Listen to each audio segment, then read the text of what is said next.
మొట్టమొదట కొత్తలో హైదరాబాద్కి సినిమాలు రాయడానికి వచ్చి ఎక్కడెక్కడో హోటల్లో ఉండి రాసేవాళ్ళం. ఇక్కడ ఈ ఫిల్మ్ కల్చర్ క్లబ్లో రూమ్ తీసుకుని ఏ సినిమాలు రాసామో కూడా మాకు తెలుసండి. అంటే మన అనేవాళ్ళ మధ్య ఈ ఆలోచనే గొప్పదండి. అంటే ఫిలిం పీపుల్ మిగతా పీపుల్ కంటే ఒక రకంగా విశిష్టమైన వాళ్ళు. అంటే వేరేగా, ఎలోన్గా, ఎలూఫ్గా వాళ్ళు గీతలో ఉంటారు.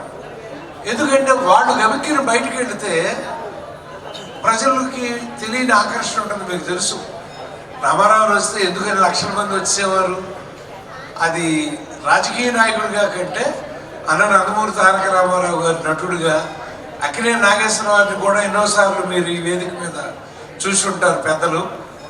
వాళ్ళందరూ కూడా పూనుకుని ఇక్కడ ఒక ఫిల్మ్ నగర్ కల్చర్ సెంటర్ ఉండాలి, ఒక కేంద్రం ఉండాలి అని ఆలోచించి దీన్ని నియమించడం, అది నిజంగా ఫిల్మ్ నగర్ దైవ సన్నిధానం.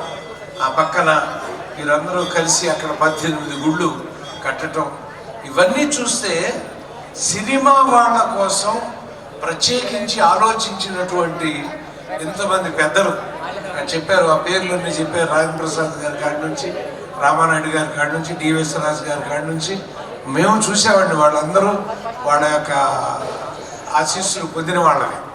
వాళ్ళందరూ కూడా ఈ కేంద్రాన్ని స్థాపించి మన అనుకునే ఒక పండగ వచ్చిన ఇవాళ మరి ఉగాది పండగ ఎంతోమంది పరిచయస్తులు చూస్తుంటే ముఖాలు అలా కనపడుతున్నప్పుడు ఈ హృదయం పొందే ఆనందం ఎన్ని లక్షల కోట్లు ఖర్చు పెట్టినా రాదండి.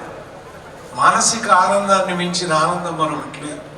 అలా మన అనే వాళ్ళందరినీ ఇక్కడ ఒక చోట కూర్చోబెట్టేటువంటి ఒక అద్భుతమైన కేంద్రంగా ఈ ఫిల్మ్ కల్చర్ సెంటర్ ఏర్పడటం, మరి మా కేఎస్ రామారావు గారు, సూర్యనారాయణ గారు, వీళ్ళందరూ కూడా, మా ఆసియా శ్రీరావు గారు, గోపాలరావు గారు, వీళ్ళందరూ కూడా ఎంతో కష్టపడి వాళ్ళు, నాకు తెలుసండి, ఒక మాట అనగానే ఎంత ఎక్స్ప్లెయిన్ చేస్తారో ఇక్కడున్న ఆ నాయకులందరూ మాకు తెలుసు. సో వీళ్ళందరూ కూడా ఇంకా దీన్ని అభివృద్ధి పథంలో తీసుకెళ్ళి ఆయన 600-700 అన్నారు. 1000-2000 మంది కూడా దాటిపోయే పరిస్థితి మనకి ముందు ఇంకా రావాలి, వస్తుందని భావిస్తూ సెలవు తీసుకుంటాం.